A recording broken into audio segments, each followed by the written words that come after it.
beside you. I'd love to get like a sex worker who's a gamer. You shut your goddamn whore mouth. Everybody hates you, and I'm glad your husband died. He probably killed himself. Lord have mercy, I'm about to bust.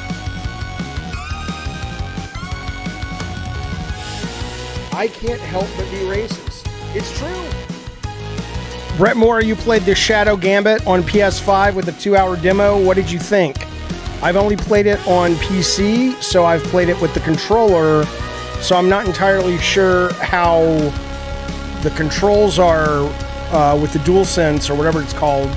But boy, I'll tell you what, on PC, that's easily one of my top 10 games, probably top 5 games of the year. It's excellent.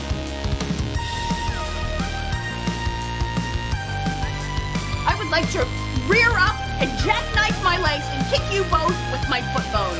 Spencer! Spencer, baby, let's go! Yeah! That's a huge bitch!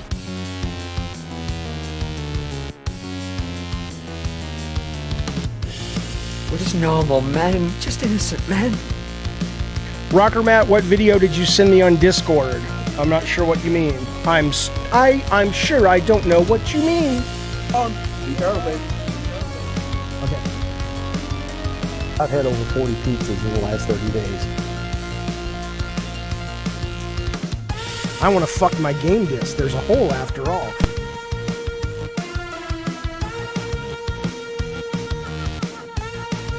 Loser! You're a loser! Am I about to burst? Lord have mercy, I'm about to bust. You goddamn right.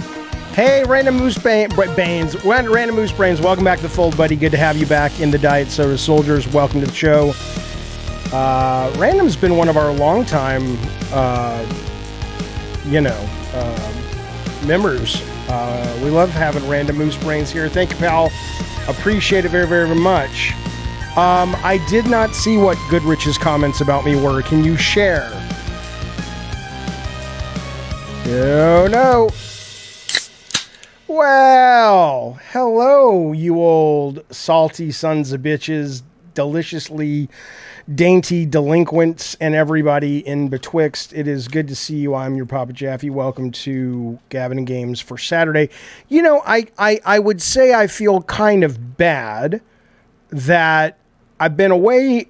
I haven't been away. It's just that the last couple of days have just been, Gamescom has been a fire hose of news, and then there was the Keighley show, there was the Future Game show, then there were the debates, and I know not everybody who comes here are into the politics, but I couldn't keep my eyes off them. Then Trump got arrested, indicted, got ourselves a nice new shiny mugshot. So it's just been a really hard to stay on schedule week, but I'm here now, and we should be back on track for the next couple of weeks, as far as I can tell.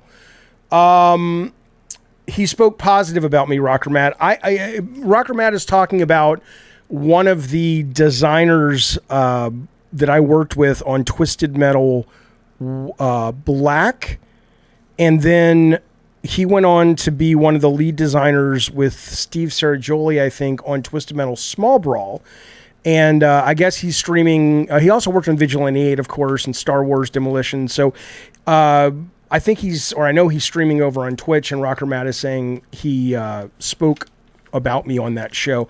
I've always liked Goodrich, but I don't, I haven't talked to him in ages, but I would love to talk to him sooner than later. PM45 says, Jaffe, you should upload a video reviewing the Twisted Metal season. I did that. I don't know if it's a members only video, but I absolutely did a review.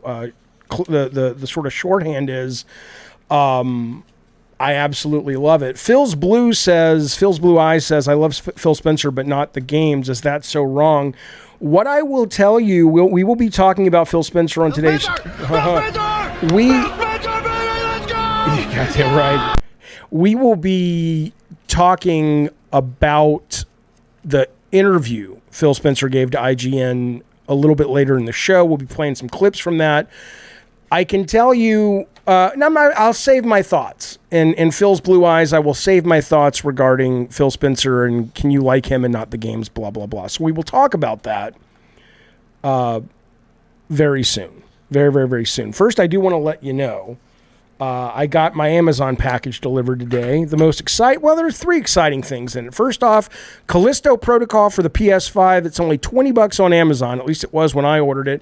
I loved the PlayStation trial that I played. I'm telling you, these trials, obviously the game's got to be good, but I played the hour. I was like, I want that. I don't want it for $60, $70 because I've heard people say it's not worth that, but some people love it. So I'm glad I got it for $20. I will absolutely be playing Callisto Protocol soonish. I got a lot of things to finish first. Totally unrelated, but related enough. Oh, baby. If you're watching the show and you're not, or you're listening and you're not watching, I'm holding up a double bag of Zots. 100 count, 7 assorted flavors. Zots are those candies from back in the day. They still make them, of course, but they were popular back when I was a wee lad. They have this fizzy lifting drink shit in it. So you can bite it instantly or you can suck on it and it's like just carbonated jizz in your mouth hole. They asked me to sponsor my show and I said, can I call it that? And they said, please don't, go away. But it's great. Zots are great. And then finally we got this because I needed to order a couple of new, what are they called? Utensils, pots and pans and whatnot. What am I doing? What? It's a little baby frying pan. I don't even know what to do with this. I was showing somebody last night and she says, well, you could maybe make 1 egg in it. I couldn't even make a single fucking egg in this thing. This is like they accidentally put a frying pan from a dollhouse in my, what do they call these fucking things? Not utensils. Pots and pans are called what? I don't fucking know. But yeah, the carbonated jizz goes in the baby frying pan system. Could be. But anyway, I don't know what to do with this at this point, so maybe I'll just hang it up on the back wall. It's an egg pan, Jaffe, says Terraskull. I've never seen an egg what am I going to cookware? There you go. What am I going to cook in this fucking thing? 1 egg? Who eats 1 egg? Spasbo says that's for cooking when you're camping. All right, well, whatever. Anyway, that's what showed up in the package. I think it's important for you guys to understand that it is time for the news. An extra, extra, read all about it, life story.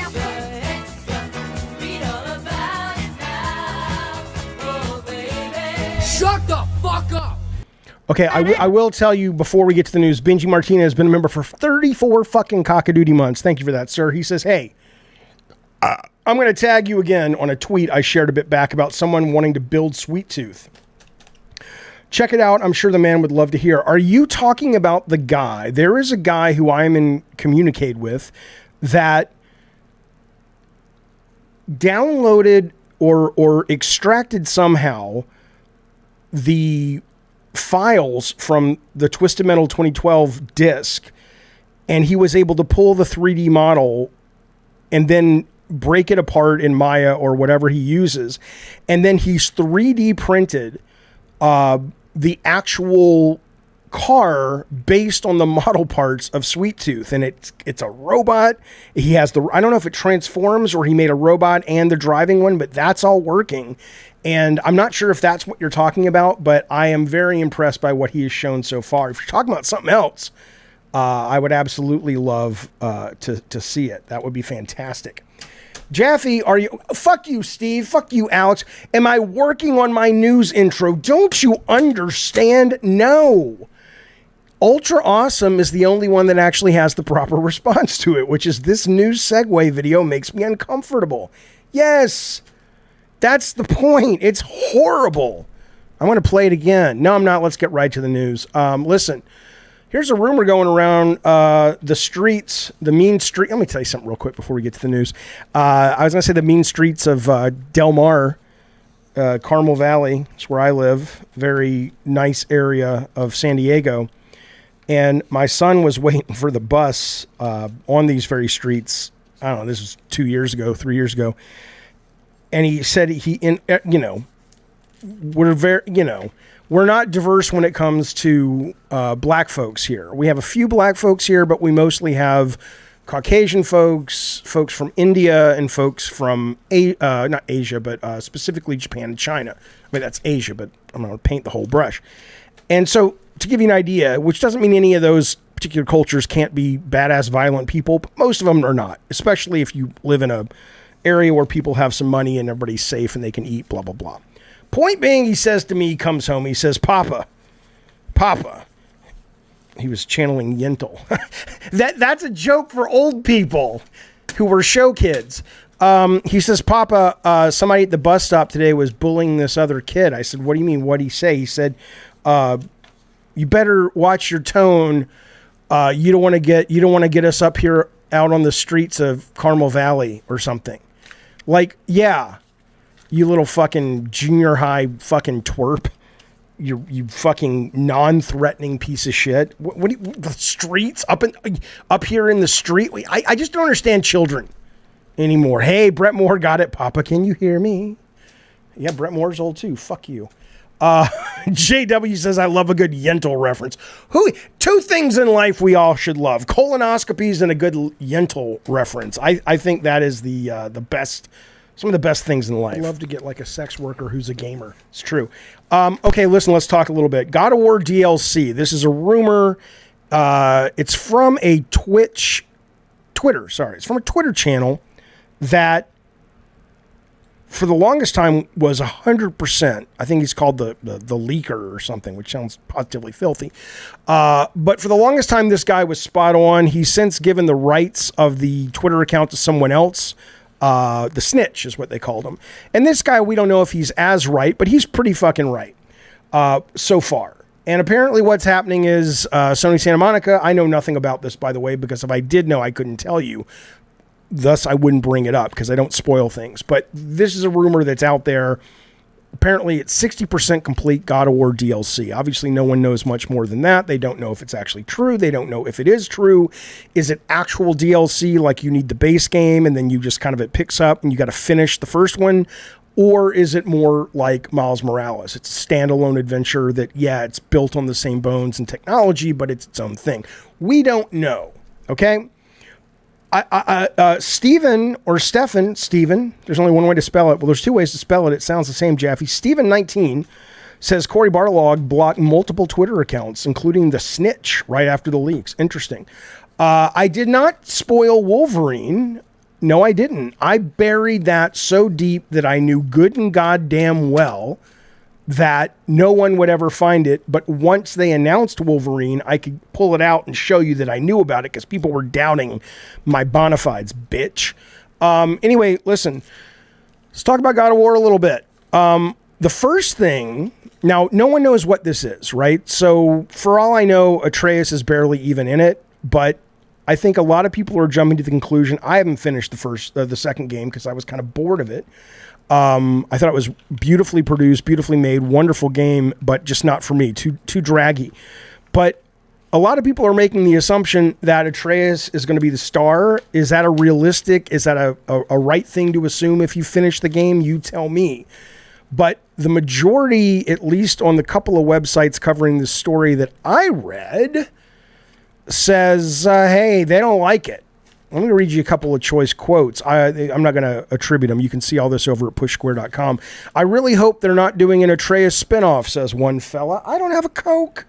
I'm going to have to go get a Coke. If it's Atreus, I'm out, says someone else. I don't think many people want to play as Atreus. Absolutely love the previous God of War, which I finished, but not Ragnarok. I think mainly because I wasn't struck on the character of Atreus and didn't enjoy playing as him. He was too whiny and annoying. So DLC as Atreus would be a big no. Styles T says Atreus is a character. I like him, but playing as him was the worst part of the game. Atreus 97 ironically says, I will not be there. I'm glad I know, says Darth Vader. I am not the only one not thrilled with the idea of playing with Atreus. On and on and on and on and on, right? All the red that you see as I'm scrolling down are people, and then I just kind of got bored of doing it because you get the idea. They're not into that, all right? So, you guys let me know. Darth Nugget says the Atreus parts of the game were fun, but the whole time I wanted to get back to Kratos. I mean, I enjoyed playing Atreus, and I understand, but, I stopped the game shortly after, but when I was going with the little blue guy through the caves or whatever, and we were kind of sneaking off and having some adventure, I forget what we were doing, I was like, oh, I like the way this guy plays, you know?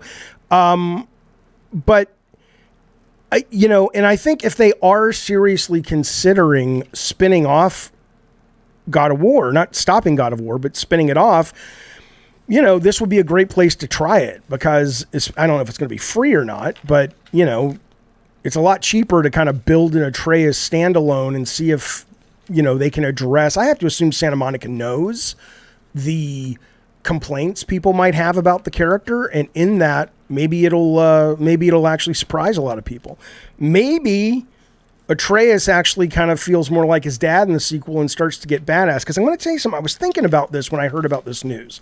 I'm going to run this by you. Addy Pie is kind of ahead of me here. He says, if they don't get back to Kratos being a brutal killing machine, the series is finished. Here's what I was thinking about. I think there's this one guy on Push Square. He says, I wouldn't mind a reboot or a prequel. The fact that there are people already kind of saying this, I think I'm going to say this. Do I think God of War is in trouble? Of course not. Do I think God of War,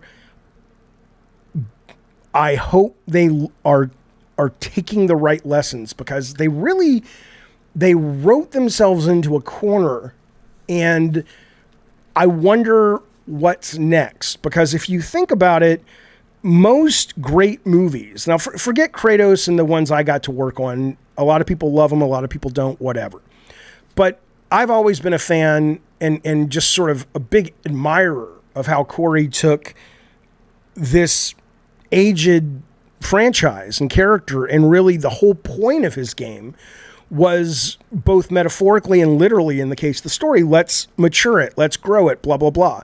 So that adventure, both literal adventure to go take the ashes of his family or the wife to the mountaintop, and the metaphorical adventure, the journey of him, his character arc, was awesome. But what usually happens in a book or a movie when a character arcs and arrives at the point where they are healthy, or they have changed for the better, blah, blah, blah, as has Kratos, you don't want to make a movie about those people. You don't want to read a book about those people, because at that point, the things that made them interesting, the flaws and the surprise of those characters, is now gone. So now you've got this character, Kratos, as, you know, he's still Kratos, he's still a badass, blah, blah, blah, but he's no longer, like, in making 2018's God of War so brilliant and so interesting and engaging and fresh and creative, they ended up taking the character and basically rendering him almost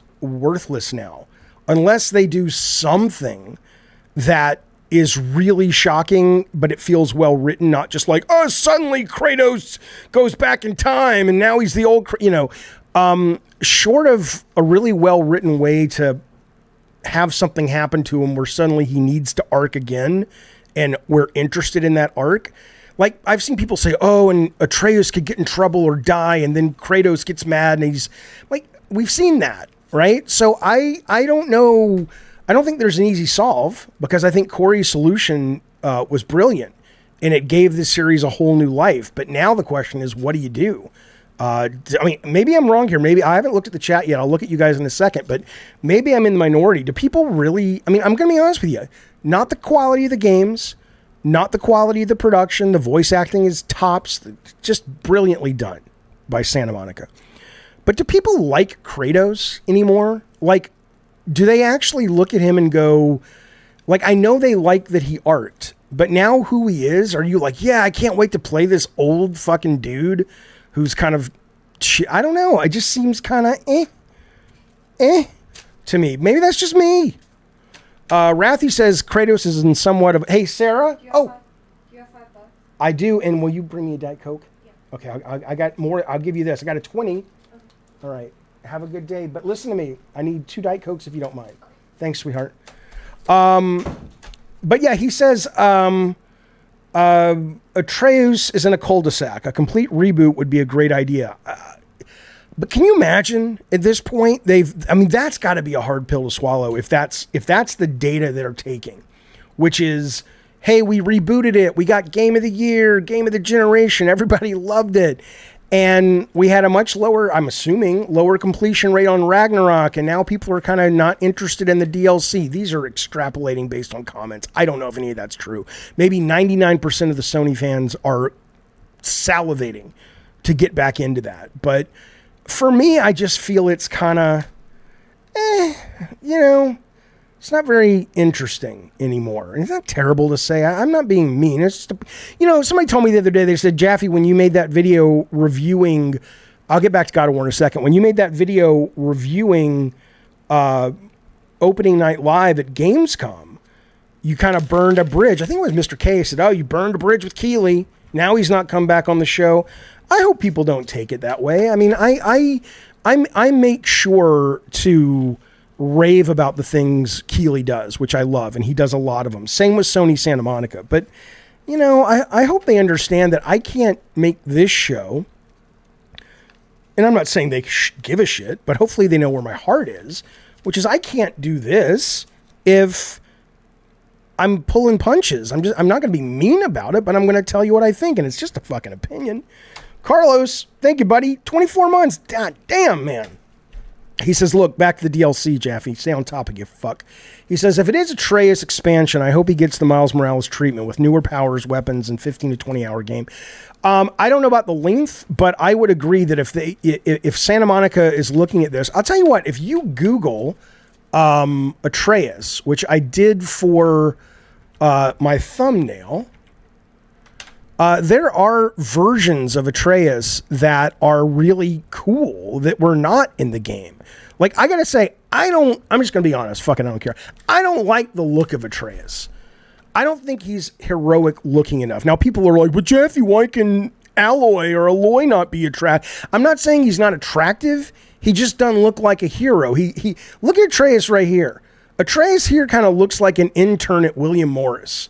Right? He just looks like some guy. There's nothing about him that's like, whoa, he's the next big hero for Sony, right?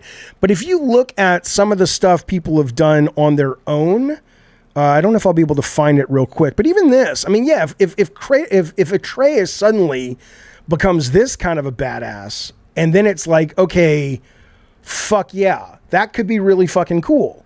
But I don't know if that's where they're going, but I hope if they are going to make it about Atreus, they realize they have got to find a new visual design and a new sense of abilities and powers for this guy that still keeps him the same character. So that's hell. Here's one that the team did of Atreus. He looks cooler here, and now he just looks like this dorky fucking teenager. It's like, ugh, no, thank you. No offense to the face model, whoever it was. I don't think it's this kid who did the actual acting, Sonny Salvik or whatever his name is. They don't look alike. They sound alike as the same guy. But anyway, there you go. There's my take. He looks like a scoundrel in that picture, says Ruro. Yeah, but that's cool. That's cool. Teenagers don't look like heroes. That's not true, Ghetto God. There are plenty of characters in comic books and movies that are I mean, what, you think Jennifer Lawrence's character, what was her fucking name in the Hunger Games, was not a hero? She was a teenager. They're teenage Marvel heroes. I don't think that's accurate. I saw something on Atreus that said he was born with Spartan rage like Kratos, says Apex Predator. Maybe they could go into him learning how to control his powers. Could be. Could be that. Sarah! I cannot believe my child literally just took $20 from me and then did not bring me my Diet Coke. God damn it. Oh yeah, and let's not forget the Teenage Mutant Ninja Turtles. Well, it's Bukaki Drive-By. Good to see, buddy. Metallic Madness says, I never liked Atreus. The new games are good, but have diminished Kratos from his previous quest. Yeah, I'm with you. Okay, she totally robbed me. That's right. Okay, listen, here's what's going to happen, because I cannot do this without Diet Coke. That's just the way it is. Never give the money first, says Tristan. So here's what's happening. When we come back, we're going to talk. We have some Sony news in this episode coming up a little bit later, so it's not just an all Xbox episode. But I will tell you that Xbox is on a roll. They had a great Gamescom, and we're going to talk about some of the big stories out of Gamescom. So I will be back literally in 45 seconds. In fact, watch this. Alexa, set alarm for 45 seconds. And I will be right back before she goes off.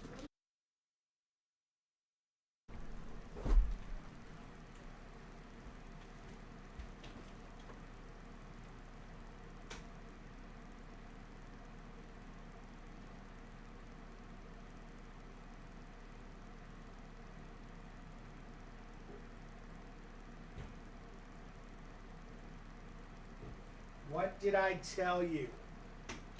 What did I tell you? I am back. Alexa, cancel timer. I just pulled Garden Day Grandma. What the fuck is that? Okay. Let's talk about this. Atreus is soft-balled Kratos. Yeah, Wooden's throne, I agree. But, I mean, again... I think the team at Santa Monica is pretty talented, insanely talented. I don't think their writing was that great in this new game because the pacing, a good writing team would look at it and say, yeah, that we got to pick up the pace. This thing is dragging. But we'll see. We'll see where it goes. Okay. Look what I got.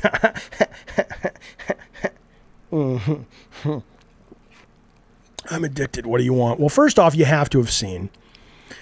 There was a Starfield leaker earlier this week, and it was actually funny at first because he made a TikTok or something, and he was like, "Sorry, Todd Howard, I leaked your game. Hey, but it's good, man. It's really good." And then he showed some footage of him or someone playing it, and it looked fine. It looked like the footage you've already seen. It was a space guy running around on some platform or exterior of a ship, like the top of the ship on the outside, and shooting some NPCs that looked fine. They didn't really look like their AI was that, like the robot partner just kept getting in the way. And at first I thought, oh, the robot's going to work with me. But he just kind of seemed like an impediment. And I was like, what is, whatever. But I'm we'll talk about Starfield in a minute. But anyway, so this guy goes on to the YouTube, and this is what I'm curious about. Here it is right here if you haven't seen it.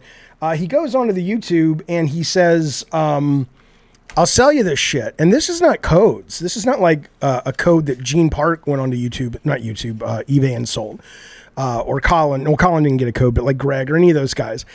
These are boxed, shrink-wrapped versions of the game Starfield that he was selling for $200. And he was selling the premium edition, which is, I think what he was selling it is if you play it on Gamepass, you only have to pay $35 to get it day one, but you pay $70, so that was his profit, I guess. So they caught him. He's in jail for a number of things, not the least of which is selling stolen goods, or they arrested him. I don't know if he's still in jail. So that's interesting. Yay, good for the law, blah, blah, blah. The thing that's weird to me, though, is there a disc in this box? And if there is a disc in this box, if I had shelled out $200,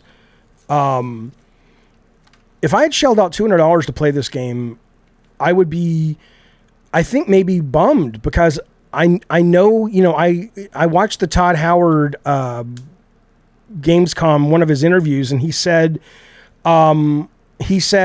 that. Wait, sorry, there we go. He said that, Todd Howard said that, we're still wrapping it up and tuning and all that shit. So I don't understand then, because if I'm playing the code, it's a version for the press that works. But if I put the disc in, it's not going to work. It's going to go out to the internet and say, let us get the updates. And when it doesn't find them, you're going to have a useless disc, I assume. So, I mean, look, the guy who's selling these has bigger problems, but not only is he selling stolen goods, but I would be really mad if I ponied up $200 and it didn't work, but maybe it does. Mr. Orange says he did get videos somehow. So, see, the thing is, Spasmo says it depends if the full game is on the disc or not. Right. I get that. But if there is a day one patch incoming, which I assume there is, I'm assuming you still have to have your Xbox on all the time because it's reaching out to the server.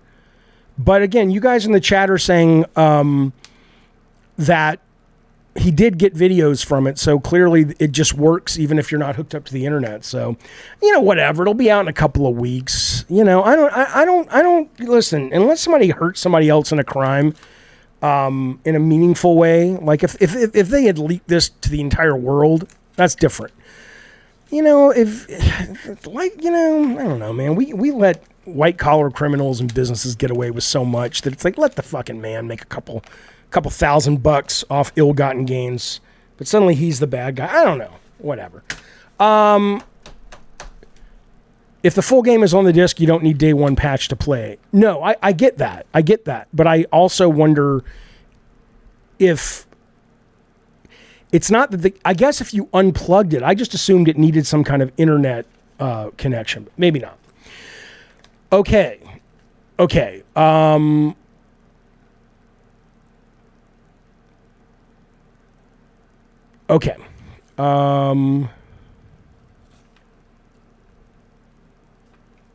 Let's move forward.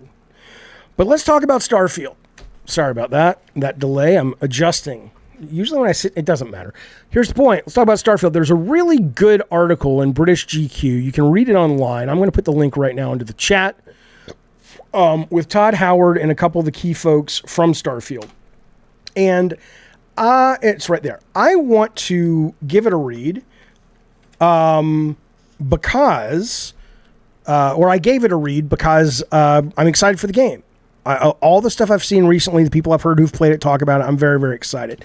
But I wanted to read you guys some choice comments from the GQ article. Not so much about Starfield, but just about the team and what they were going with.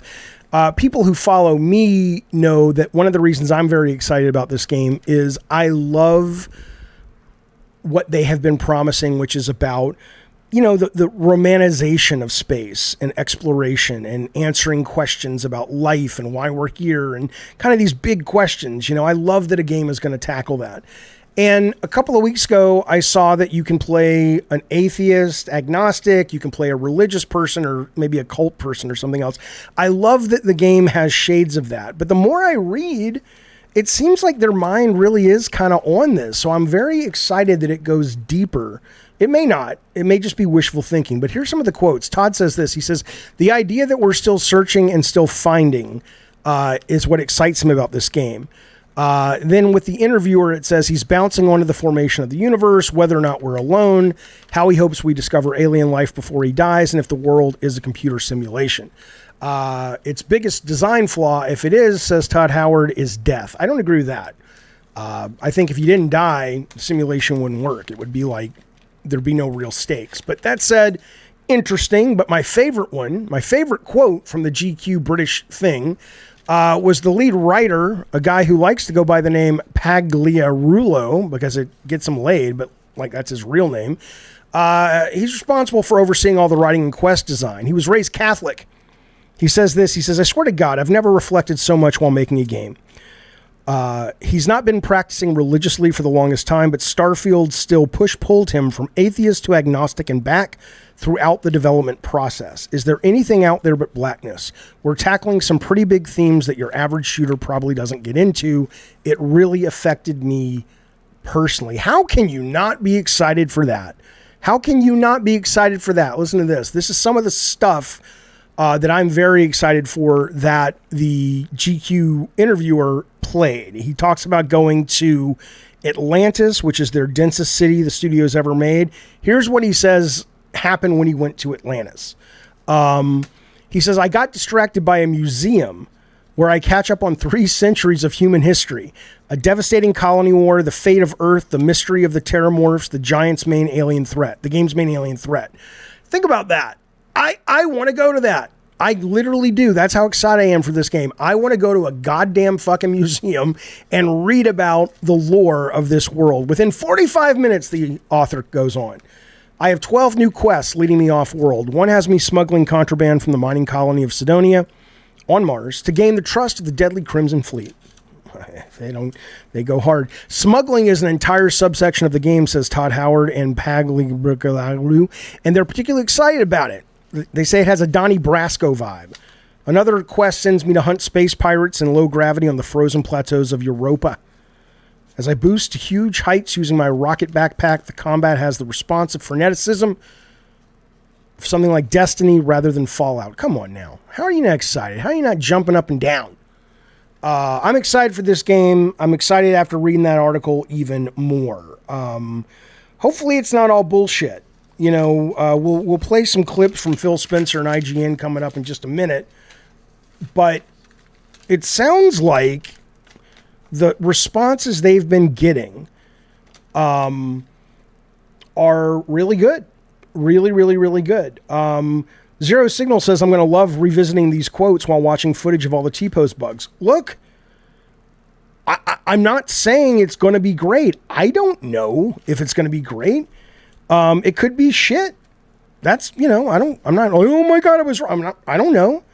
So you can revisit the quotes. All I'm doing is reading what they say is in the game and what inspired the game.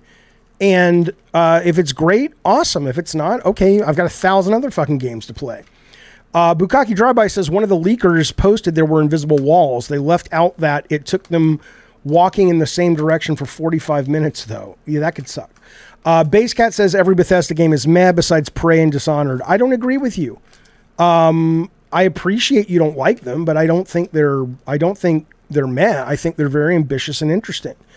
Yeah, I mean, maybe there will be bugs, although I've heard there aren't a lot of bugs, but I don't, you know, here's what I'll tell you. Here's what I'll tell you, man. I would much rather play a game that tackles interesting subjects in interesting ways that's filled with bugs as long as the game doesn't crash than a game that is pristinely polished within an inch of its life, but it's just simply more of the same. And I get that some people are not okay with that, and that's fine. But, you know, for me, you have to understand I'm a different kind of breed. When I vomited in the bed, I just laid in it. I'm not even fucking with you. No, I mean, that's what I'm saying. That's the kind of guy I am. Zero says I'm psyched as hell for it, but I hate how Howard and Company talk about their own games. I hear you. If you like movie games, says Masochista, Starfield ain't for you. I get that too. And I like both. Right, Rathy says if Starfield is Skyrim in space, it's going to be my jam. Me as well. I will say, though, okay, hang on, let me give you a few more details, and I want to tell you about the folks who are out there bashing on this game just because it's not on PlayStation. Tristan Mike says, I've taken a week off from work to play Starfield. That must be nice. That sounds awesome. Okay. Look at this. This is more stuff, and we're not going to talk Starfield all day, but it's the big game coming out pretty soon. It's in the news, blah, blah, blah. This is from a number of sources. There's no level cap. Just random things to know. There's no level cap in Starfield. There's going to be lots of Easter eggs, whatever that, you know. Companions will judge you for certain actions. There's a mission board, and that is where you will accept contracts, side missions. Examples, mining resources and taking it to a planet, or taking someone to a planet and building an outpost on that planet. You can craft items and spacesuits with unique effects. You can loot spacesuits, helmets, and other things off the enemies you kill, or pickpocket, I guess. Starfield starts slow but opens up. New Game Plus is in Starfield at launch. Pick boost packing is a skill. You should pick boost packing. I don't know what that is. Jetpacks. You can get kidnapped and taken into space. Ships have tier levels. They require certain pilot skills to fly. Modders eventually will be able to add planet stories, quest, anything into Starfield. And there was a rumor the other day that suggests that the mods will actually be able to run on the console as well, which I hope that is true. Because that sounds exciting. Hey, Jay Styles has stepped up and said, what do they call the Jay Giles band? Jay Styles, thank you, buddy. Welcome back to the Diet Soda Soldiers. It's always great to have you here with us. It's nice to see you, good sir. There you go. All right. This is what's really interesting. And I was going to call GameStops. People got mad at me the last time I did it, but the more I think about it, I think it's that they are, you know, Sony fanboys, and that's what they were really upset about. But I wanted to call GameStop, but the news is that since Gamescom, I'll just show you, It's not Angel in my centerfold, is it? It's Angel is my centerfold. Is it Angel in my centerfold? Austin Science the 80s? Huh. I don't know. Anyway, Xbox consoles drop, but Game Pass, this was in July. Now after Gamescom, Xbox Series X sees a 1,335% increase. That was actually in June. Sales up on S by 1,335. Wait, that's in June though. Following games. Oh, that was following the game showcase. Okay, fuck me, I'm wrong. I have no idea. Maybe we should just call. Let's call a GameStop Live. Fuck it, we're gonna do that right now. We're gonna call a GameStop Live, and we're going to ask them. Have they noticed an uptick in sales since? Because I'm kidding. People are like, why do you care? Why are you calling GameStop?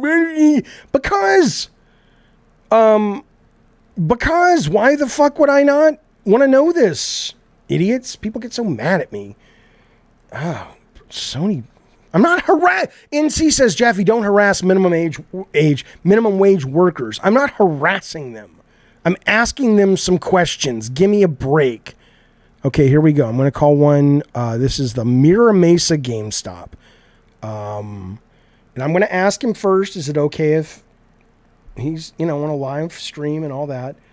I'm not going to be an asshole. I will tell you that Skype is a real pain in the ass to work with. Right? It's just that the interface is just shit. It's like, can I please just have a button that says call? Skype? Okay. Yeah, let me just call someone, you fucks. Because aren't you curious? Aren't you dying to know if these shows have done anything to... move the needle for these guys? I definitely want to know that. Do people still use Skype? I use Skype only because it allows me to have my Google phone number, which is not my real phone number, pumped into the show, into my PC. Otherwise, it's a real pain in the ass. Okay. I don't want another Skype number. I just want to fucking use the phone, you fucking idiots. Would you please let me call someone? Okay, this takes too long. I'm not going to do it. Give me a second. Oh, I don't want to bookmark anything. I just want to call someone. Meet now. Calls. Contacts. Jesus. Oh, here it is. It's a little hidden away button. All right, here we go. This is the, we're going to call Mira Mesa. All right. Paste, and let's go. Thank you for calling GameStop, where you can receive up to 30% trading credit towards your reservation or purchase of upcoming titles like Starfield, NBA 2K24, Mortal Kombat 1, Assassin's Creed Mirage, Super Mario Wonder, and Spider-Man 2. To speak to an associate, press 1 now, or to check out our other promotions.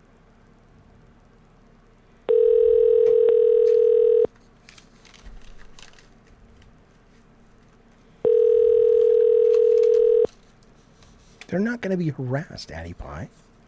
What are you talking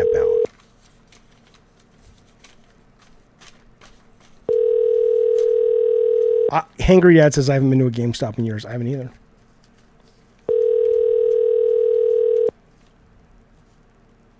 I'm not gonna pre-order Super Mario. Thank you for calling GameStop. At this time, all store associates are currently on GameStop. At this time, all store associates. All right, we're gonna try one more. Other customers. Yeah. Please call back in a few minutes. Yeah, fuck you. Well, at least they're busy making some ducats. All right, we'll call one more.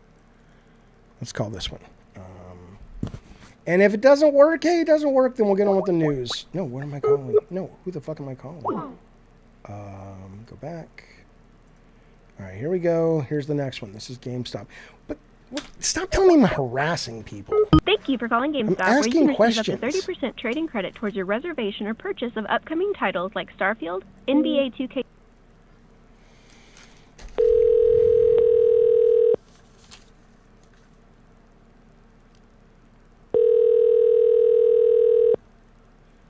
Maybe they're really busy. Hi there. You are on a live video game stream right now on the internet. Is it okay if I ask you a question on the show? Totally respectful question. It's about sales. Okay. Okay, so you know how Gamescom was this week and Xbox showed Starfield, right? Yeah. Have you guys noticed an uptick or a collapse, or nothing has changed when it comes to the sales of the hardware for the S or the X?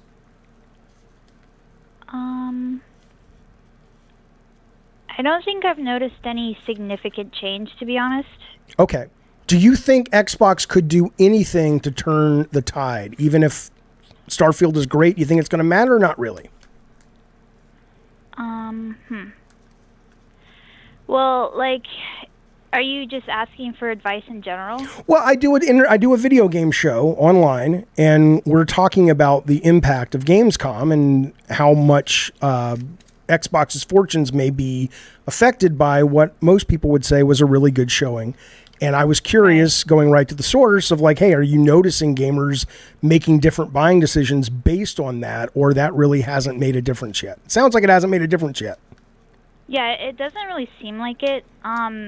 Like, in my opinion, I think the reason why, like, myself included, a lot of people are turned off of the Xbox is that it doesn't seem to have as good, like, specs as other platforms.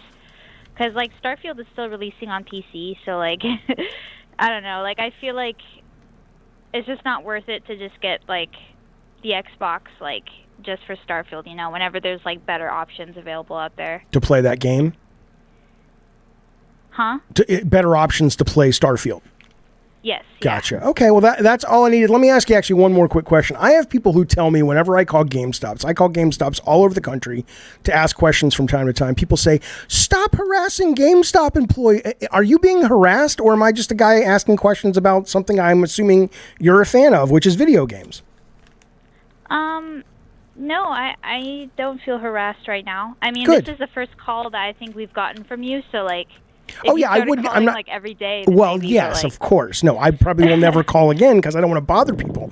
But right. I assume that you guys love games and like to talk about them. So I appreciate you letting me know, because you know how the internet is. They're like, dude, you're harassing the GameStop employees. Stop it. I'm like, I'm just asking for data. But listen, right. I appreciate your time, and thank you so much. All right, bye-bye. Bye. There you go. Right? There you go. What do you fucking want? What do you fucking want? No one's being harassed. Jaffe, your buddy Gene has been talking very highly about Armored Core. Gene Park, yeah, no, I hear it's great. What do you mean you feel bad for her? Bukaki, I'm not reading your shit. I saw what you said to ask. Okay. Let's move on though. So I'm curious if it's going to make a difference. Let's talk a little bit more about what we saw at Gamescom this week. This has not been on my radar at all. But I'm very interested now. In Stalker 2. Stalker 2 is now announced it's coming out at the start of 2024. Fuck you, Boogster. And I'm playing it on the screen while we're talking. I never really played the first one. I just went in the headspace. I played it for a few minutes. But this one looks really good. The graphics look really great. This is going to be out, again, Gamepass Day 1. It's also going to be Epic Game Store and PC on Steam. I don't think it's currently announced for PlayStation or Switch, of course. Switch, of course, not PlayStation. Of course, PlayStation could run it great. But it sounds great, and the IGN guys played it. DestinL played it, and he did a bit of a talk about it on the show. He said that what he liked about it was actually more of a simulation. So he compared, even though it's single player, he compared it to like Escape from Tarkov. He said there's like a status bar or like a stamina bar. There's a sleep gauge. You've got to be really careful with your ammo. You've got to make sure you can only carry so much. So what you choose to take into the open world, which is apparently massive, really actually matters. So I'm super into this. I'm very, very excited, especially because, it's It's on Gamepass, so I'll give it a try. Is it difficult, Brett Moore? Well, if you listen to Destin, here he is right now talking about his experience. I'm not going to play the whole thing, but he will address that for you right now. NC, I never played the originals either.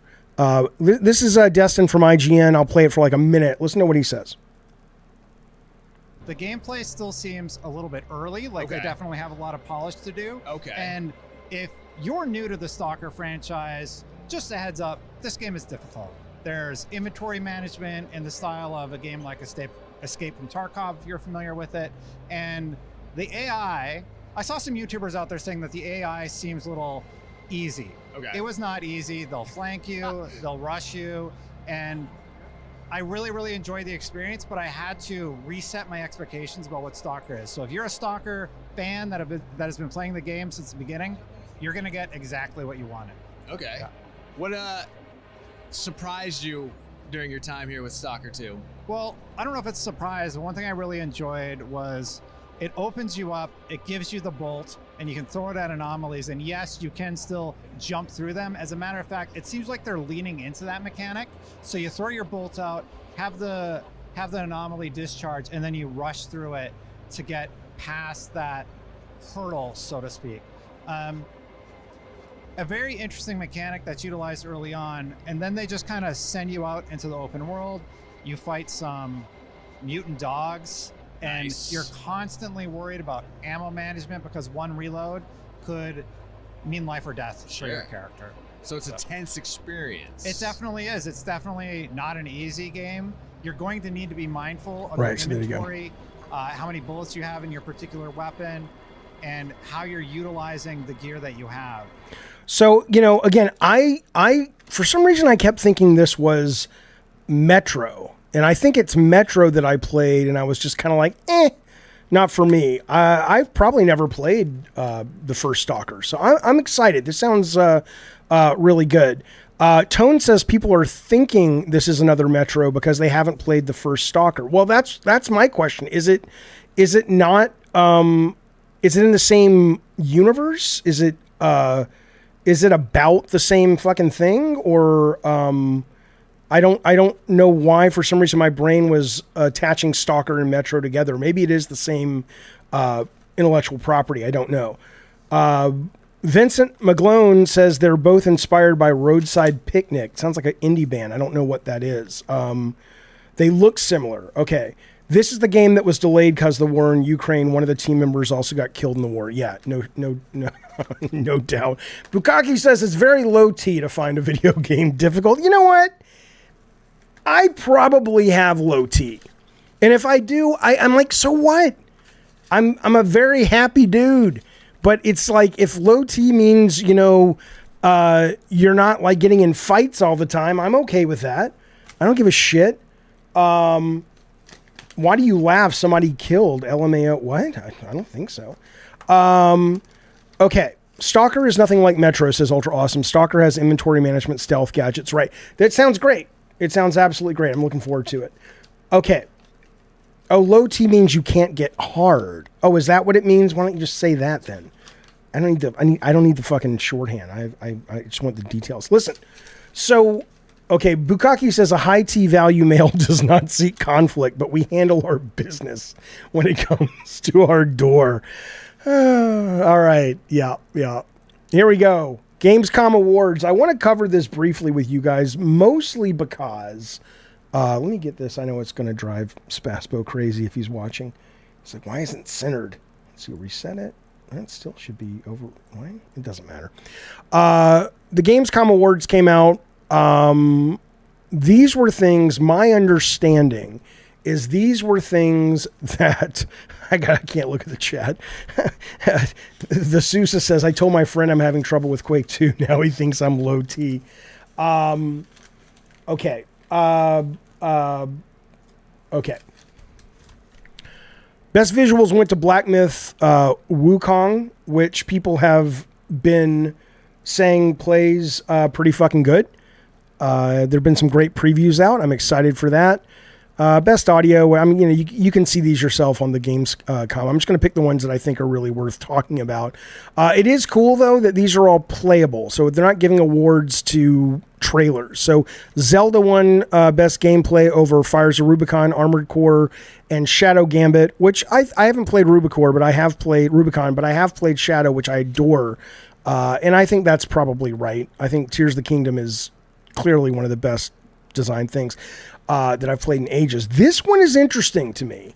The most entertaining, which is a strange category. They had it between AKXO whatever, something called Core Keeper that is kind of like Stardew Valley meets something.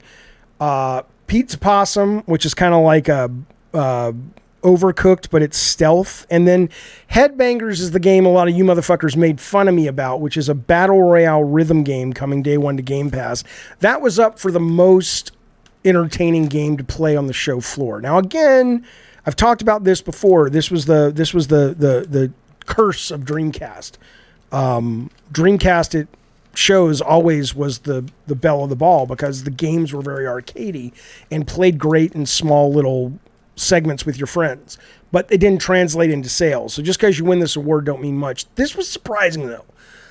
Payday 3 got most entertaining of the show floor, which means people actually on the floor played it and they said this was the most entertaining. I saw the trailer the other night, the one that was kicked off by Ice-T, and I was just like, this looks really not for me. But apparently it's really fucking fun. And again, if I may, comes to Game Pass day one. This is not becoming a Game Pass show. It's not becoming an Xbox show. They just had a really fucking good week. And here's what I'll tell you. If all the stuff they've announced, if most of it works, and again, you're seeing a sense that it does based on the awards and whatnot, if most of it works, and Game Pass still doesn't really rise to the top or become a real contender, then it's just a problem with Game Pass. I believe in the Game Pass vision, but now that we're going to have a year of at least that vision being represented better than it ever has, if it shits the bed this year, it's just gamers are rejecting it. They just don't want it, and we'll find out. Jaffe, why don't you play Final Fantasy 16, says Khaled Punk. I played the demo, the trial, whatever it was, played an hour. That was enough for me. I didn't hate it, but I have too many things that I absolutely love. So I'm not really interested in spending too much time with it. I personally think Game Pass is bad for the industry, says Gaming Nating. I mean, we can have that conversation later. If you want on this stream, but I would very much disagree with you. Shane says PlayStation Showcase is coming in September. What the fuck is PlayStation doing right now? Well, they may show the Atreus thing, right? Especially if somebody was saying Corey deleted the tweets or stopped following those people or blocked them. Maybe they're gearing up for an announcement. They've got Spider-Man will be coming out. There's a lot of stuff they're working on. I have not played Blasphemous 2 yet, Magnum, but I want to. It's on my list. Okay. But yeah, Payday 3, who knew? Who the fuck knew that was the shit, man? I guess it's good people. Here's the Battle Royale thing. I'm not even going to play it.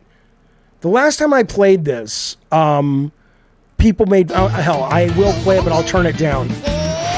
The last time I played this, people made fun of me on the stream. Fuck you all. It is Battle Royale rhythm-based mini games.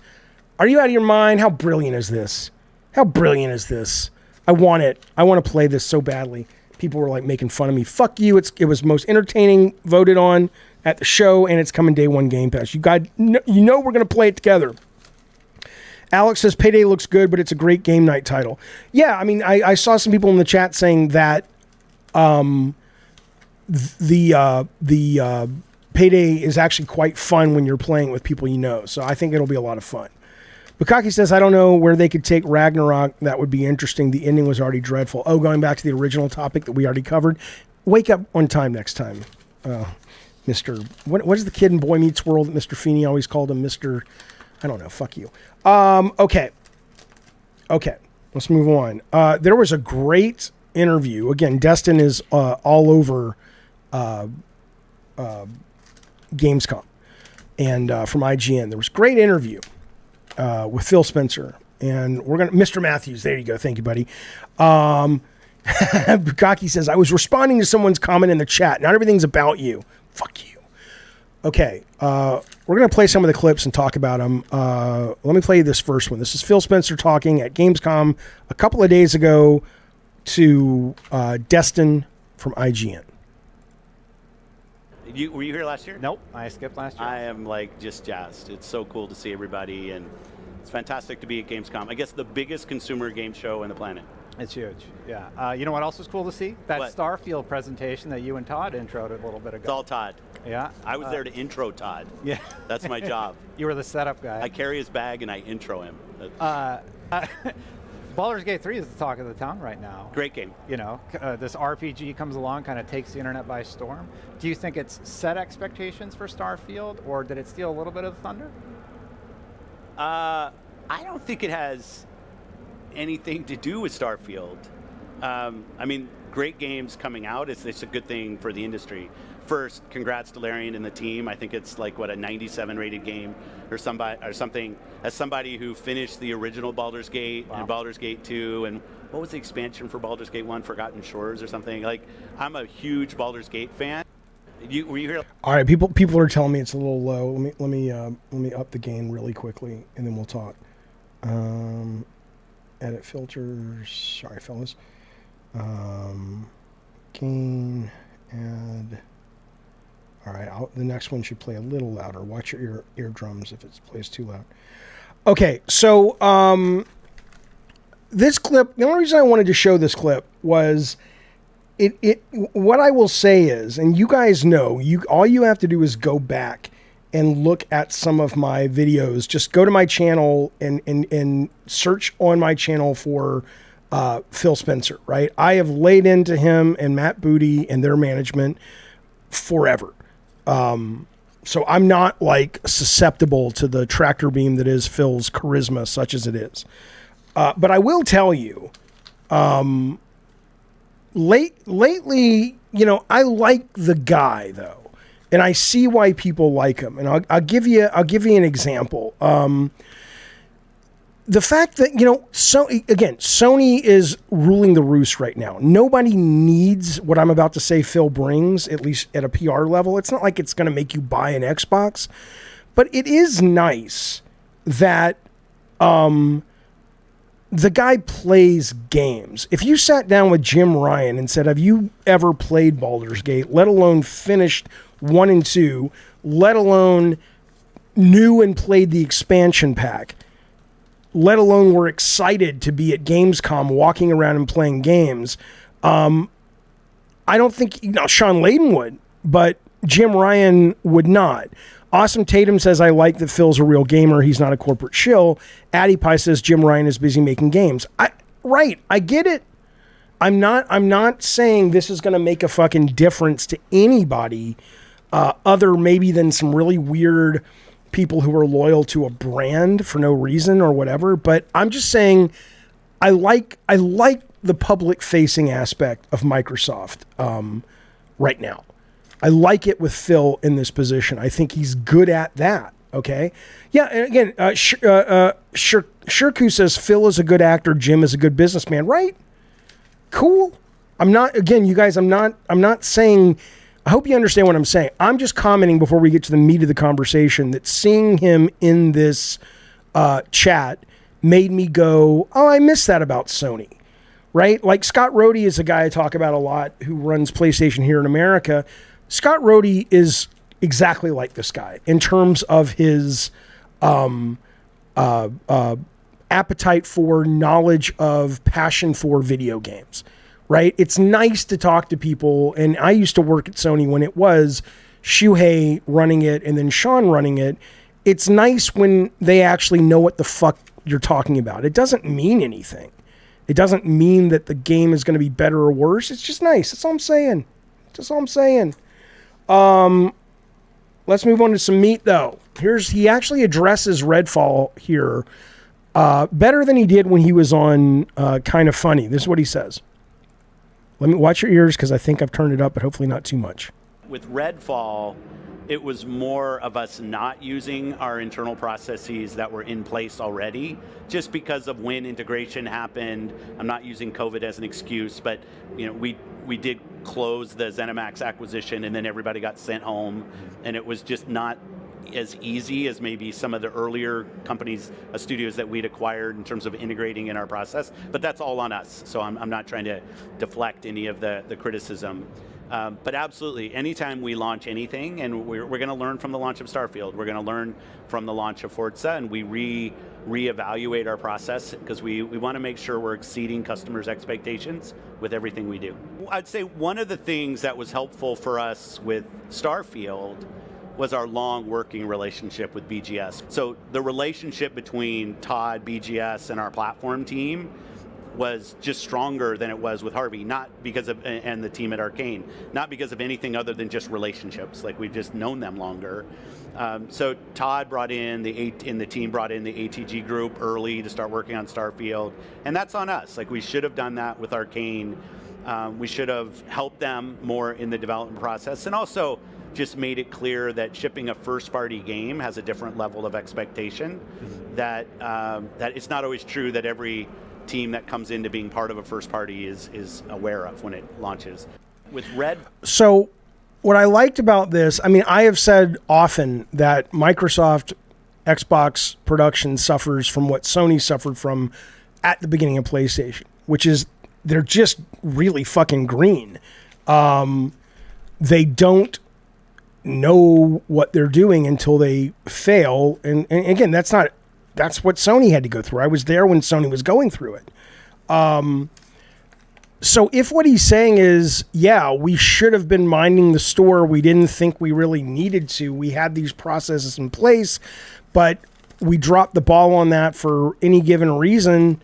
And then he goes on to talk about Todd going, I know the system, and I know Microsoft has these people at, I guess he's calling them the AGT team, which I don't know what it stands for, probably everything from bugs to certification, maybe it's coding, I don't know, running the system well, running the hardware well.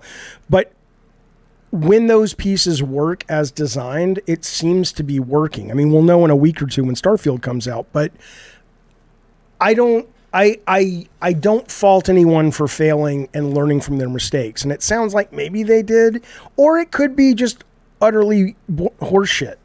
It could be a lie. I don't have any idea. Microsoft has been in this game way too long, says Lutron, to make any kind of excuse. Well, no, I mean, again, you're not wrong. I mean, the fact that they launched the Xbox without any original software is insane to me. And I said as much.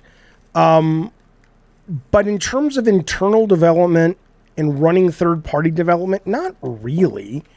Or second-party development, not really. I'm not saying that's an excuse, but they never, Xbox, with the exception of a couple of games, has never made great games like Sony has or Nintendo has. It has always been, it's okay. You can point to the Forzas and the Halos, and that's kind of it. Gears was not Microsoft. It's a Microsoft exclusive. But hell, the best person at Microsoft, Rob Ferguson, left Microsoft to join Epic to make that game. So there aren't many games you can point to where whoever was sitting in the captain's chair got it right. So we'll see. Awesome Tatum says, I wish folks would lay off Phil. I think his vision will pay off. It's a long road to get good games after getting these huge developers and adjusting to new internal processes. Well, I think Phil deserves the heat that he gets. Because, you know, if he hadn't taken people's money, then you would be right. But he's charged people on a vision that has yet to come to fruition. So I think he deserves the heat. But I also think, as someone who is interested in the games business and has been in the games business and loves talking about games, I do think it's interesting to hear his take on this, and I hope what he's saying is accurate. Mikey Warner says, I'm not trying to sound like a pony, but Sony haven't and never will allow games like Redfall to release ever. No, they won't. You're absolutely right. It's not like Xbox doesn't cancel games, But there is no way that game would have shipped if it was Sony first party. Absolutely. Absolutely. Xbox has only been in one less generation of consoles. I know they've been around a lot, Six of Truth, but look at what they've made. I don't think, I mean, maybe I'm wrong, but on one hand, can you name 5 internally baked franchises that they've ever produced? I mean, if you knock Halo out, because that was Bungie and they were great before, if you knock Gears out, because that was Epic and they were great before, you're left with what? Forza? What else are you left with? I mean, Fable, but you're saying that was Lionhead. Like, what if they ever produced first or second party? I understand that Halo was first party, but that's like they basically went to a team that already knew what the fuck they were doing. And they didn't need a lot of management, is what I'm saying. But I don't know. Flight Simmed, Condemned and Rise means nothing to anybody. Sea of Thieves, I'll give you. Yeah, Project Milo. Sea of Thieves, I'll give you. Ori, I'll give you. Age of Empires and Flight Sim are really relics of the old PC days. They're building off templates. I can't give you those. Sorry, fellas. Celtic Bait says, what is the actual process for reviewing a game before launching it? Don't they all have official stamp of approval? Yeah, but I don't know. Maybe I really don't know. I don't know. Was it that Phil assumed somebody under him, Matt Booty or one of his guys, would be playing it every day and raising alarms if alarms need to be raised, and it just didn't happen? I have no idea. All right, let's keep going. Here's something else he said about Redfall, which is interesting.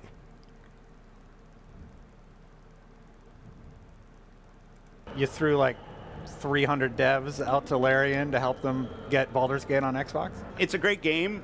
They're an important partner. I'm meeting with them here at Gamescom. Like, it's a game I want to see on the platform, and we have resources that helped in terms of making sure it's going to sit. I think they've said it's going to ship by the end of the year. I think that's their words. Yeah. In terms of what they've said. So this doesn't relate to Redfall specifically, but what do you mean volume? Is too low as well? Yeah, I can't help you. Hopefully, don't say blinks, you son of a bitch. Is it not louder? Is it still hard to hear? I'll crank up the gain one more time. It's a short clip, so I don't mind playing it again. But if that doesn't work, I'll have to solve it on the next stream. I don't want to spend too much time with it. Edit filters. I'll pop the gain a little bit more. Here we go. Here's the clip again. You threw like 300 devs out to Larian to help them get Baldur's Gate on Xbox? It's a great game. They're an important partner. I'm meeting with them here at Gamescom. Like, it's a game I want to see on the platform, and we have resources that helped in terms of making sure it's going to sit. I think they've said it's going to ship by the end of the year. I think that's their words. Yeah. In terms of what they've said. You threw like... Darth Nugget says, no, the volume's not too low. He may have been talking about low T. There you go. PM45 says, Jaffe, you should call the GameStop girl back and ask if you'd beat Kojima in an MMA fight. That's right. But no, what's interesting here is that obviously Baldur's Gate is a big deal for Xbox, and they're bummed. He says as much here that it's shipping everywhere except his platform. If you didn't hear, it is coming out this year, though. It won't have split screen on the S. It will on the X. But the fact that they sent a bunch of people to Larian to help is what they should have been doing at the very beginning. If you guys remember the Medium, was it the Median or the Medium? The one from Bloober Team. And again, maybe they offered. But that was their one exclusive. Even though it was a second party or it was a timed exclusive, they should have sent people out, I said. Because Sony's been doing that for decades. When a game is in trouble and it's important to Sony, they'll send people out and embed with those teams and say, this is important to us. Let's make this work. So again, it's nice to see them eventually getting around to it. And maybe it's an issue of only certain games get that kind of attention, which I get. But at the time, the Medium was pretty fucking important for them. And it just kind of shat the bed, I thought. So, He said this about Forza. This I thought was really interesting. Let me play it, then I'll tell you why I'm interested in this. What we see with Forza is the evolution of the experience as much about the tech as it is tracks and cars. And we know that when people make an investment in the game, they want to make sure we continue to support the game. And in some ways, when you put a numeral on the end of the franchise, it instantly says, okay, well, now you need to move to like Forza N+1. So this is less about Forza to me. I mean, I like Forza Horizon. I'll noodle with the new one, but it seems a little too simmy for me. But the idea of them taking the number off, because he's talking about, it's not just the technology, it's the fact that you invest in tracks, you invest in cars, you invest in the design of the cars. Yes, I know they're called liveries. Don't ask me why. And he's like, kind of like the same thing we're seeing in Call of Duty Modern Warfare 2 going to 3. All your operator skins will transfer. All of your weapons that you've unlocked and purchased will transfer. Even though they're selling it as a new title. I don't know if this is a trend, but then also you saw Cyberpunk talk about it, which is if you get Phantom Liberty, not all, but the vast majority of upgrades, which are many, that's a fucking one of the best things I saw at Gamescom is Phantom Liberty. Those upgrades, things like car combat, better weapons, better cop response, on and on and on, new upgrade charts, all that plays in the base game. So this idea, if it is a trend, I hope it is, of if you're going to make a game and do sequels like that are more open world, or they're not just like a narrative story game like The Last of Us, just letting it sort of be the platform. And I know they're not saying we're not never going to release another Forza, it's just going to be a service. I know he isn't saying that. And Call of Duty isn't saying that. And Cyberpunk isn't saying that. But they are doing that this year.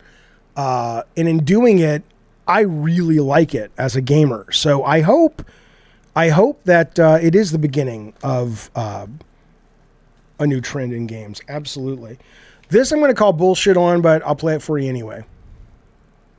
So I think what you're going to see from us, where maybe the last couple of years we've been more on an annual in terms of when we talk about our games around, I still call it E3, around the E3 timeframe.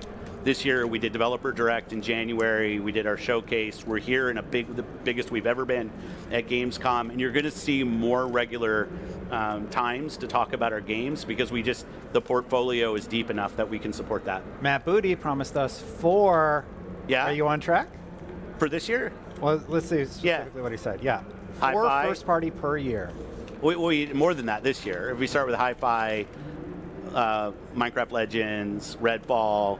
Maybe people don't want to give us credit for Redfall. I get it, but I understand. Starfield, Forza. We just dropped Age 4 console last night. Yeah. Awesome. I'm going to play that. And then going into next year, absolutely. Like we have talked about it as an aspiration. Now we talk about it as our plan. So I think that's really shitty. The idea that he says we've talked about releasing lots of games as the aspiration. You didn't just talk about it, you sold people hardware and subscriptions based on what sounded like it was more than aspirational, but it was what was happening. And I don't know. That's a little... I give them credit for having a great Gamescom. It looks like there's a seemingly likely chance they're going to have a great year. They're going to be really great for people who have an Xbox or Game Pass. But, that there's a point where even I kind of go, okay, yeah, but don't somebody in the chat was saying there's going to be a class action lawsuit because there's no parity anymore depending on the game between X and S. I mean, my understanding is I have to assume there's something in the legalese that says, yeah, it's going to run, because they ask him about that right now. Let me play that clip for you really, really quickly.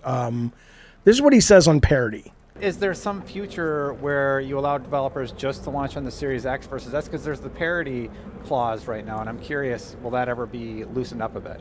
The decision to do split screen or not is a creative decision, a dev decision. So if we think about like Forza, it has nothing to do with any kind of hardware thing on S and X, just where they wanted to focus their time. We obviously see the data in terms of how many people play local co-op for games. I love local co-op. Shout out to Vampire Survivors that just launched it. Fantastic. But there's also just let's go where the play is in terms of where we're going to focus our dev resources. In terms of the two platforms, I want games to launch on both platforms. There are feature differences between the platforms. We have an ability to kind of handle that and how it works. So when he says there are feature differences, and we have the ability to handle that and how it works, my guess is he's talking about the legal aspect of it. The idea of it's not like you're going to be able to sue us just because we've advertised it. We made it clear in the fine print that it's not going to be a one-to-one. And I mean, it's already not. I mean, the graphics aren't as good on the S. So, or the frame rate isn't always as good. So, but yeah, I think it's good that it means now that Baldur's Gate will be coming out to Xbox before 2024. I think that's excellent. Where teams are going to choose to focus their time and their effort is up to them. We're here to support them and what they want to go do. We want to make sure that games, when they're launching on competitive platforms, are also launching on Xbox. So we're going to learn from this experience as well, because we don't... Hey, what happened? All right, he basically goes on to... something that... but I don't think it's... don't love that.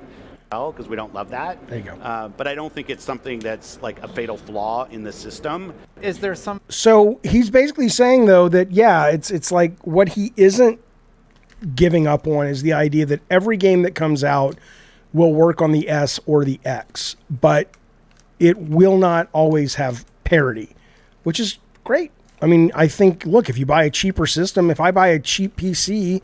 I don't expect I can play Baldur's Gate at all, let alone at the highest level. Somebody who spent more money, but maybe I can play it. Maybe I can play it like really potato version of it. So I'm down with that. I don't mind that. Jeff, you look like a fucking alien without the beard. Yeah, I look like Uncle Fester without the beard, but you know what? It's so comfortable.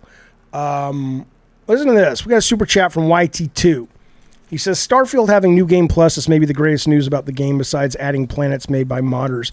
I am eager to hear what that means. I'll probably never finish the fucking game, so the idea of a New Game Plus is going to be lost on me. But I'm interested because they're saying that they are doing something really different and unique with the New Game Plus that somehow ties into the fiction or something. I don't know. Maybe it's... time travel or reincarnation, just how they're explaining it and letting you do it apparently is pretty clever. But I have not seen it yet. I also want to say to Gavin House, good sir Gavin House has decided to pony up to the bar and say, here's my ducats, put them in your anal tube, Jaffe. Everybody, everybody hates you, and I'm glad your husband died. Listen to he probably me. Killed himself. Seriously, Gavin House, good to have you here as a member. Great to have you in our community. Thank you, sir, for the support. And YT2, 2T, whatever the fuck, thank you as well for your generosity. I appreciate that as well.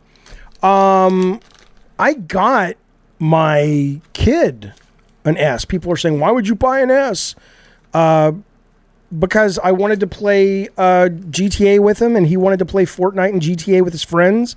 And I think we're going to be doing some, what's it called? Texas Chainsaw playing with him. So I didn't want to drop like $450, but I didn't mind dropping 200. Tristan, because I love one kid more than the other. Trust me, the other doesn't want to play video games at all. So it ain't that. Okay. The last thing I'll say, that's all the Phil clips. Good interview, though. I was glad Destin got to sit down with him. There was one thing he said that I don't have the clip of, though, that Destin was talking about Game Pass and Call of Duty and saying, well, yeah, but not all these game CEOs like Game Pass. And he kind of went on to Kotick and he said, wasn't... where he says, wasn't... Kotick himself complaining about not wanting to put his stuff on Game Pass. And then Phil basically kind of confirmed what has already probably been announced, but Pachter mentioned it on last week's show. He says, yeah, but he, in essence, I forget the way he phrased it, but the gist of it was, yeah, but Kotick's not going to be the guy making the decisions anymore as it relates to what's good for Game Pass. So it seems pretty clear that if the deal goes through, that is absolutely all Kotick wrote. It's like $800 million according to Pachter. Think about that. Okay. Listen. Real briefly, Gamescom runs for a few more days. There's some great demos you can play. I might do a video about it later on Steam. But the website, I read an interview with the guy who is running Gamescom now, and he's been running it since 2019. And one of the things he talked about was, because it looks great now. It's really been fun watching all the Gamescom stuff. It feels like E3 of old. There's great sets and, a lot of cool things to do there, blah, blah, blah. But he said, the difference is that we're not going to be, they don't have as many kiosks to play. They aren't going to developers and saying, give us code specifically for the show floor, blah, blah, blah.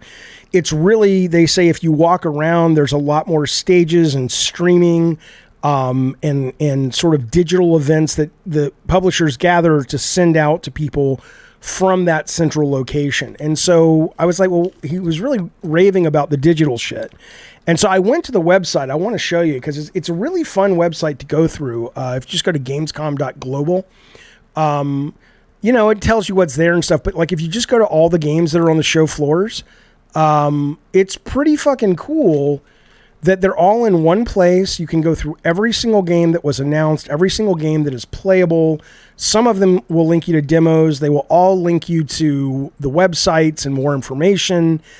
So it's a really cool thing. They've got live streams going on until tomorrow. They've got videos that are up. This is pretty cool. So if you are interested in Gamescom, and it does look pretty good, and this is the last kind of show of its type, really biggest game show in the world now, it's kind of worth your time. I'll put the link in the chat, but I really was quite happy with this in terms of as a gamer, just being able to sort of sit here and peruse the show floor. What the fuck is this? When are we going to see that game, the one from the guys who left Sony to make that Slitter Poop or whatever the fuck it's called? I want to play that. Jaffe, why do you think GPU decompression is still a rarity in games? As good as GPUs are getting, seems devs to be all over that. I'm not a tech guy. I have no idea. I barely know what you're talking about. So I'm sure there's good reason, but I'm not the guy to ask. Not that I don't want to answer your question. I don't know. All right, let's talk about Sony. Sony was in the news a little bit. Sony did one thing interesting this week and one thing stupid. Let's go with the interesting first. They filed a patent. Listen to this. This is kind of cool. They filed a patent that lets you play local co-op multiplayer for in-person live events. This is reporting from Game Developer. Let me read you about the patent first, and I'll tell you why I think it's cool. This is directly from the article by Justin Carter. It says, in the patent's abstract summary, it calls for a technique that scales co-op and competitive games to dozens or even scores of people playing simultaneously. Players would then play a game on a theater screen with 100 players, given as an example of the potential size. Events like the Game Awards sometimes screen at select theaters across the country. Something like this, but for playing video games, could bring a powerful sense of community, not unlike EVO. Here's a quote. An opportunity exists to build a local multiplayer experience in large venues, such as movie theaters. It further notes the potential of creating local multiplayer games in AR, which introduces the novel challenges of creating many slightly different perspectives, blah, blah, blah. Okay, here's why I think this is cool. I think this is pretty fucking cool.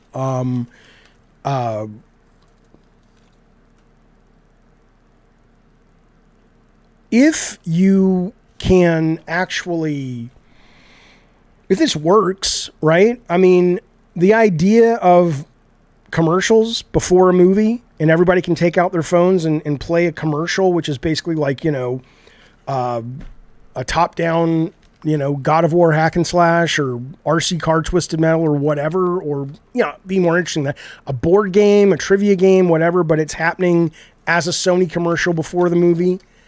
Maybe it could actually be streaming as a commercial. So there's a Super Bowl commercial, and I don't think this tech exists yet, but if you're cord cutting and you're streaming the Super Bowl and then Sony pays for a commercial, you could have that commercial actually be live and you could play a game with like 100 people on the stream commercial. Concerts would be amazing. WWE would be amazing to have this. I would love to do, I've always wanted to do the Twisted Metal Arena show, which is like WWE that's traveling, but it's like car combat and stunts and everything. It's all scripted, but we don't treat it that way. You could have people in the stands playing mini games that actually affect the car combat. So like if Sweet Tooth gets the homing missile, only as if Team Sweet Tooth in the stands are able to beat the mini games at the right time on the giant screen. I think there's a lot of creativity that you could do with this. I think it's pretty clever. I think it's pretty fucking clever. On the other hand, hello, Mr. K. On the other hand, I don't think this is clever. There's an article that says why everyone but me is wrong about the PlayStation Portal. This is from Fergus Halliday from reviews.org. I read the whole thing hoping to kind of have my mind changed because I think it's really stupid. I did the minute I heard about it. The minute I heard it was $200. The minute I heard what it actually is when they dropped more information last week or the week before, I felt this is dumb. And I'm like, well, what am I missing? Here's what he says. He says, the idea is you're able to wirelessly stream PlayStation 5 games to a Nintendo Switch-like form factor in your home, so long as you've got a decent enough home network to keep the latency low anyway. So again, I've heard some people saying different things about this. I'm going to go with, unless somebody in the chat can offer me an actual link to the facts, that it's not just speculation, that eventually Sony says they are going to let you stream PS Plus games to it. Like, it will be able to stream games that you don't have on your PS5, but you'll still need to be in proximity of your PS5, and your PS5 will be on. Shane Sullivan in the chat says, I don't understand Portal. Again, this is one of Sony's biggest fucking problems. They just, somebody should take over Sony eventually and go, you know what we do that sucks, fellas?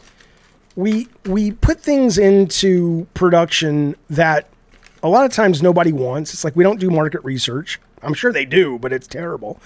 And then a lot of times we put things out and nobody quite really understands the messaging of what this fucking thing is, right? So I don't even understand how they could announce this. So the fact that somebody in the chat is saying, I don't understand it, yeah, that's a problem.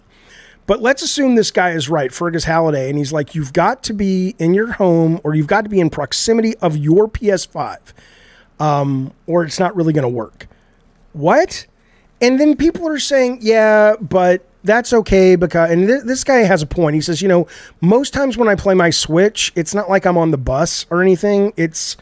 I'm at home, I'm on the toilet, or I'm on the couch or whatever. So it's not like I couldn't use this. And then other people say that, a lot of times it's like, my family's watching a movie and I want to play, so I could play on this, blah, blah, blah. So there are cases where you could do it. This is what he says, though. This is his ideal case for it. He says, if the PlayStation Portal allows me to chip away at Diablo 4 Elden Ring while half paying attention to some nonsensical Netflix drama on TV without compromising the performance and fidelity of the game I expect of that experience, that's convenience that could be worth the cost. I just think you gotta be squinting and looking at this in just the right angle for it to be valuable to you. I don't know anybody who's actually excited about this. Raider Black says having a phone with a controller attachment was better. Yeah, I mean, there's been remote play. Vita 2 that ran PS5 games natively could have been a huge... Yeah, I mean, I don't know. I don't know. I think it's really fucking stupid. Is there anybody in the chat that can explain this and sell this to the rest of us? Because I think most of us are like, this is really fucking stupid, is what I would say.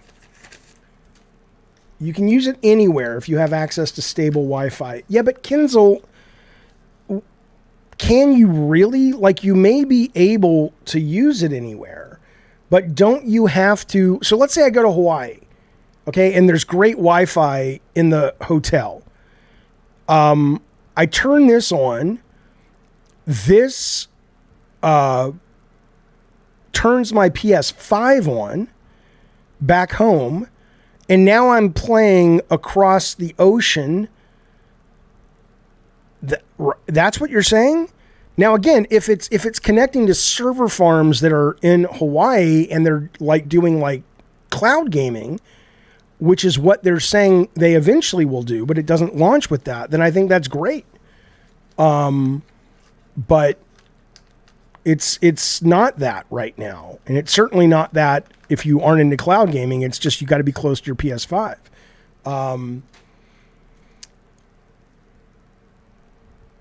Yeah, Red Lantern says, I want the smell-o-vision controller Xbox did for Teenage Mutant Ninja Turtles. Yeah, I agree. That thing's crazy. You put in these little fucking... I just thought it meant the controller had a baked-in smell, but apparently there's like a little fan with these little odor drops that you put in, and the fan spins, and it smells like pizza. It's kind of crazy. Necro... Fagic. I hope I'm doing that right. Thank you so much for the super chat. Your very first super chat. Thank you, buddy. He says, today is my birthday. Thanks for your insight on various topics and all the content you create for everyone. Well, that's nice of you to say. Thank you for being here. Thank you for your generosity and super chat. But first, we have to be very, very clear. I'd love to get like a sex worker who's a gamer. That's not what I meant to say to you, sir. This is what I meant to say to you. I want to fuck my game disc. There's a hole after all. That's not what I meant. Here you go. Bill Spencer! Bill Spencer! Bill Spencer, baby, let's go! Listen to me. Happy birthday, Necrophagiac. Happy birthday, Necro. Happy birthday, you crazy son of a bitch.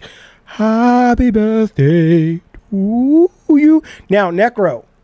Oh shit. No, it's not members only chat, so you can say this. Okay.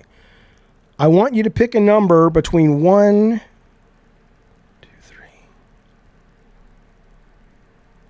Hang on.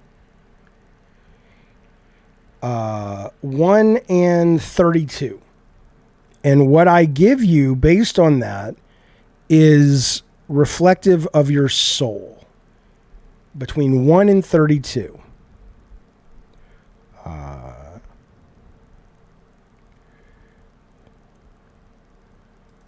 Not you guys pick it. I need Necro to pick it. People are putting numbers up. I don't want anybody's numbers but Necro's. Come on now. Come on now. He says 22. All right, hang on.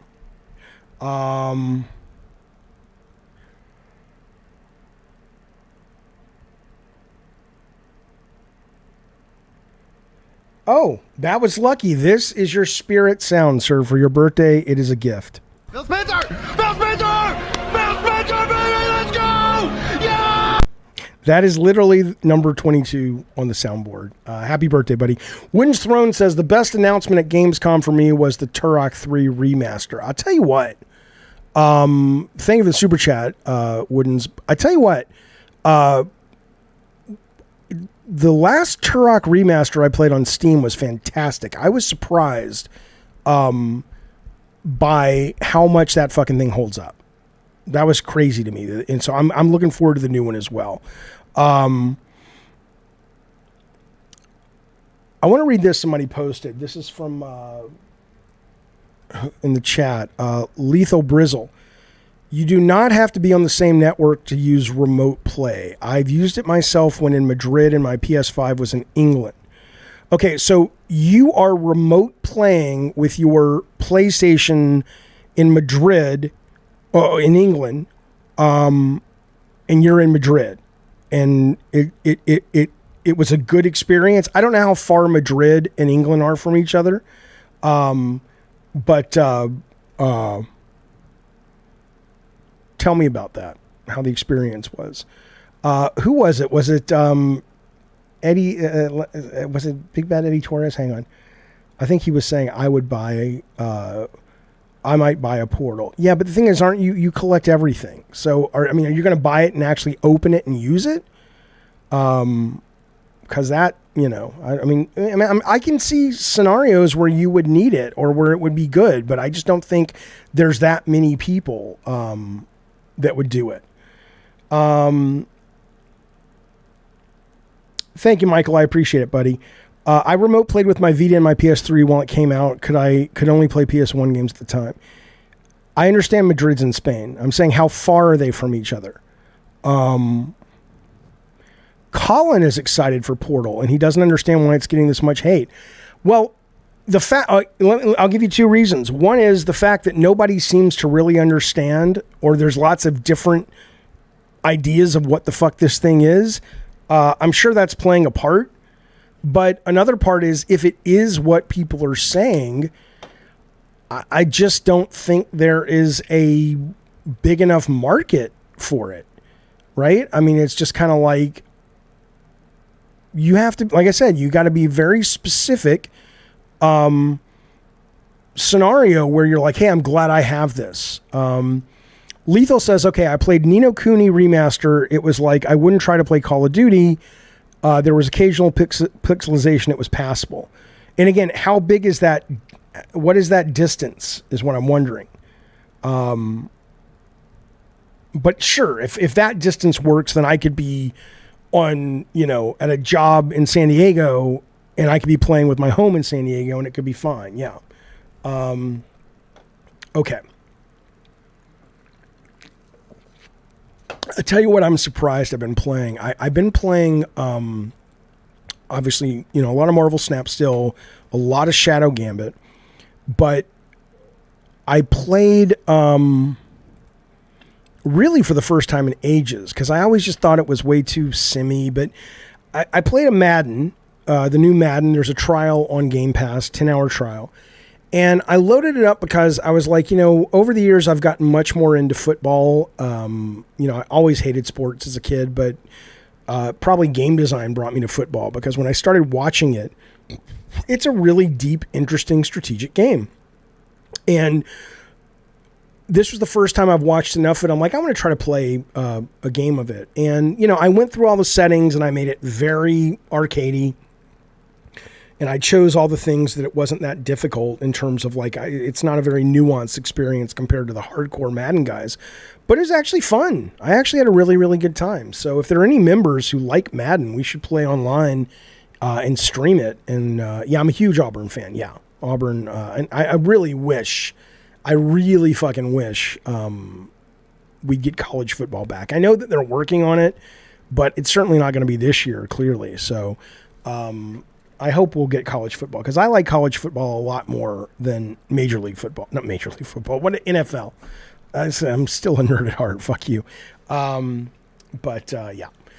Okay. Listen, fellas. All is right in the world because Trump's been arrested. Come on now. I don't know. It's I did play as the shitty Chargers. Yes. That's Gabbin' and Games for Saturday, the 26th. I'll be streaming tomorrow. I'm going to be doing my first sponsored stream tomorrow of a game called... What is that game called? It's kind of very... I've played it for a while now. They asked me, and I started playing it. I like it, but the name is Raid Shadow Legends is what it's called. I'll be doing that sometime tomorrow. And then now that Gamescom is in the rear view, and the first debates are in the rear view, and on and on and on... next week should be a more back to normal stream. Bukaki and Mr. K, I know I owe you both Discord chats. I will do that soon. Are